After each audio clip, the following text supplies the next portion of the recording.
അല്ല, hard work ചെയ്യുന്നതിന് payment കൊടുക്കാന്ന് ഞാൻ പറഞ്ഞില്ല. ഇപ്പൊ അവിടെ ഒരാളിന് 2000 ഹാർഡ് വർക്ക് ചെയ്യുന്നതിന് ഇപ്പൊ നോറയ്ക്ക് കൊടുക്കാം, ജാസ്മിന് കൊടുക്കാം, ഗബ്രിക്ക് കൊടുക്കാം, അങ്ങനെ ഹാർഡ് വർക്ക് ജിൻഡോയ്ക്ക് കൊടുക്കാം. ചെയ്യുന്നത് വെച്ചിട്ട് അങ്ങനെ ഏറ്റവും കൂടുതൽ കിട്ടുന്ന ഇല്ല, അതിനകത്ത് ഇപ്പൊ ഈ റെമ്യൂണറേഷൻ ആണോ ഉദ്ദേശിക്കുന്നത്?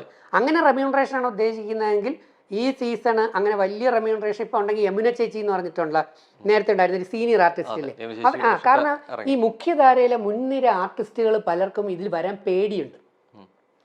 ഞാൻ തന്നെ പലരോടും അന്വേഷിച്ചു. എന്താ കാരണം എന്ന് പറഞ്ഞാൽ എപ്പോഴെങ്കിലും ഒരു നെഗറ്റീവ് അടിച്ചാൽ കരിയറിൽ ഭയങ്കര പ്രശ്നം ഉണ്ടാവും. പോസിറ്റീവായ ലോട്ടറി അടിക്കുകയും ചെയ്യും. അതാണ് പോസിറ്റീവായ ലോട്ടറിയാണ്, യാതൊരു സംശയമില്ല. പക്ഷെ നെഗറ്റീവ് ഇപ്പം നമ്മൾ കഴിഞ്ഞ ഡോക്ടർ റോബിൻ്റെ ഒരു 4ാമത്തെ സീസണിൻ്റെ വിന്നറിനെയൊക്കെ നമ്മൾ എടുത്തു കഴിഞ്ഞാൽ അവർക്ക് തന്നെ പലയിടത്തും അവസരങ്ങൾ അല്ലെങ്കിൽ സിനിമകൾ കിട്ടിയിട്ടോ അതിനൊന്നും ജനം അങ്ങോട്ട് അത്രത്തോളം അക്സെപ്റ്റ് ചെയ്തെടുക്കുന്ന കണ്ടില്ല. എനിക്ക് ഭയങ്കര വിഷമം തോന്നിപ്പോയി. ഭയങ്കര ടാലൻറ്റഡ് കുട്ടിയാണ് ദിൽഷ. ഞാൻ അതാ പേര്, നല്ല കുട്ടി, എനിക്ക് ഭയങ്കര ഇഷ്ടപ്പെട്ട കുട്ടിയാണ് ദിൽഷ പ്രസന്നൻ. പേരൊക്കെ മറന്നു പോകുന്നുണ്ട്, യൂസ് ചെയ്യായിരുന്നു അന്നൊക്കെ നല്ല ഓർമ്മയായിരുന്നു. അപ്പോൾ ദിൽഷ പ്രസന്നൻ നല്ല ടാലൻറ്റാണ്, ഡാൻസ് കളിക്കുമ്പോൾ എന്ത് നല്ല മിടുക്കി കുട്ടിയാണ്, എന്ത് നല്ല പെരുമാറ്റമാണ്. അവിടെ ഉണ്ടായിരുന്നു, നമ്മൾ പ്രണയമൊക്കെ കണ്ടു. ഒന്ന് തൊട്ട റോബിൻ്റെ ശരീരത്തിലോ അല്ലെങ്കിൽ ബ്ലസ്ലിയുടെ ശരീരത്തിലോ അല്ലെങ്കിൽ ഇവർ തിരിച്ചങ്ങോട്ടോ അങ്ങോട്ടും ഇങ്ങോട്ടും തൊട്ടോ ഉടനെ ഞാൻ അവരുടെ പ്രൊട്ടക്ടർ എന്ന് പറയണ്ട. പക്ഷെ നമ്മൾ കണ്ട് തന്നെ പറയണം, അതിന് നമുക്ക് ഭയങ്കര നമുക്കൊരു നല്ല സംതൃപ്തി തോന്നി. തൊട്ട് കൈ പിടിച്ച് കിടക്കുന്നതും പ്രണയത്തിന്റെ തുടക്കം രണ്ടല്ലേ? നീ ഏത് കാലത്തിലെ ജീവിക്കുന്നത്?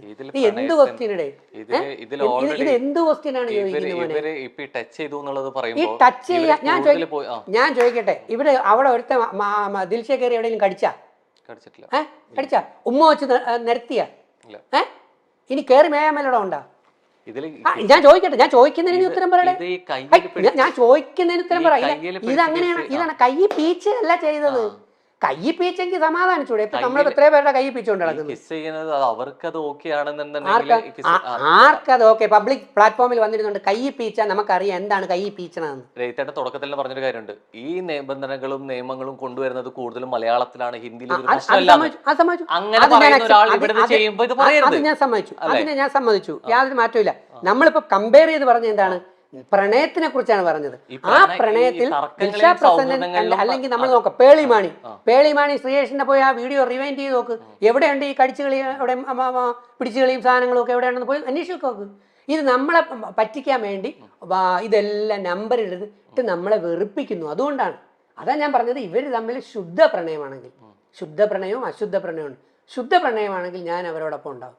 അത് അശുദ്ധ പ്രണയമാണെങ്കിൽ നമ്മളില്ല. ശുദ്ധ പ്രണയത്തിന് എപ്പോഴും ഞാൻ സപ്പോർട്ടാണ്. അത് ജാതി മത രാഷ്ട്രീയത്തിനൊക്കെ അതീതമായിട്ട് ചിന്തിക്കുന്ന ഒരാളാണ് ഞാൻ സപ്പോർട്ട് ചെയ്യുന്ന ആളല്ല.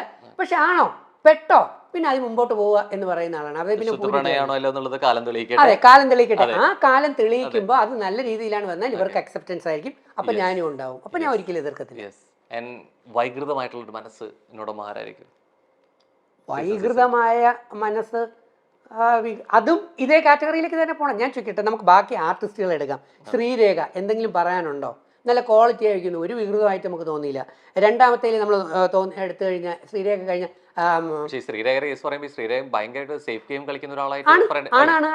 ആണ് കാരണം അതിന്റെ ക്വാളിറ്റി വിടുന്നില്ല.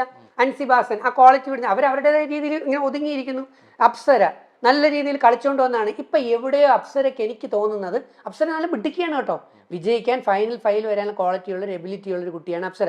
പക്ഷെ അപ്സരയ്ക്ക് എവിടെയോ ഒരു ന്യൂസോ അല്ലെങ്കിൽ തോന്നലോ വന്നു, തൻ്റെത് നെഗറ്റീവായിട്ട് വെളിയിൽ പോയി കഴിഞ്ഞു എന്ന്. അതാണ് ലാലേട്ടൻ കഴിഞ്ഞ ദിവസം ചോദിച്ചാൽ എന്ത് പറ്റി ഇങ്ങനെ ഇരിക്കുന്നു എന്ന്. അപ്സരയ്ക്ക് കുറച്ച് നെഗറ്റീവ് അടിച്ചു, കാരണം ഇടയ്ക്ക് കുറച്ച് പ്രവർത്തനങ്ങൾ ശരിയാവാതെ, കാരണം ജനം ഇങ്ങനെ നോക്കിയിരിക്കുകയില്ലേ. അപ്പോൾ ഒരു നെഗറ്റീവ് ടച്ച് അപ്സരയിലേക്ക് വന്നിരിക്കുന്നു. ഇനി അത് അപ്സര പോസിറ്റീവാക്കി എടുക്കുമ്പോഴേ അത് മാറ്റാൻ പറ്റൂ.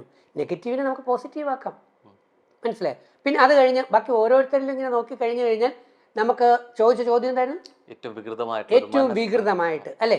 ആ ഏറ്റവും വികൃതമായ സംഭവങ്ങൾ നമ്മൾ നോക്കിക്കഴിഞ്ഞാൽ, ജിൻഡോ മൈക്കെടുത്ത് ധരിക്കൂ എന്ന് വിളിച്ചു പറയുമ്പോൾ അവിടെ കിടന്ന ആ ആള് പോയി പണി നോക്കടാ എന്ന് പറഞ്ഞുകൊണ്ട് എനിക്ക് സൗകര്യമില്ല മൈക്കെടുത്ത് ധരിക്കാൻ എന്നുള്ള രീതിയിൽ നെഗറ്റീവായി നികൃഷ്ടമായിട്ട് അതും ക്യാപ്റ്റനോട് പെരുമാറി പറഞ്ഞുവെങ്കിൽ ആ പറഞ്ഞ പരിപാടി ശരിയായിട്ടുള്ള പരിപാടിയാണോ? അതൊരു നികൃഷ്ടമായിട്ടുള്ള ഒരു പരിപാടിയാണ്. അത് ആദ്യം പറഞ്ഞു, ജാസ്മിൻ മൈക്കെടുത്ത് ധരിക്കൂ എന്നാണ് ആദ്യം പറഞ്ഞത്. രണ്ടാമത്തെയാണ് ടോൺ മാറ്റിയത്. മൂന്നാമത്തെ ഒരു ക്യാപ്റ്റനെ, നമ്മൾ ഇന്ത്യൻ ടീം ഈ ക്രിക്കറ്റ് ടീമാണ്, നമ്മൾ ധോണി നയിക്കുന്ന ക്യാപ്റ്റൻ, നമ്മൾ ക്യാപ്റ്റനെ എതിർക്കാൻ ശ്രമിക്കില്ല. ആദ്യത്തെ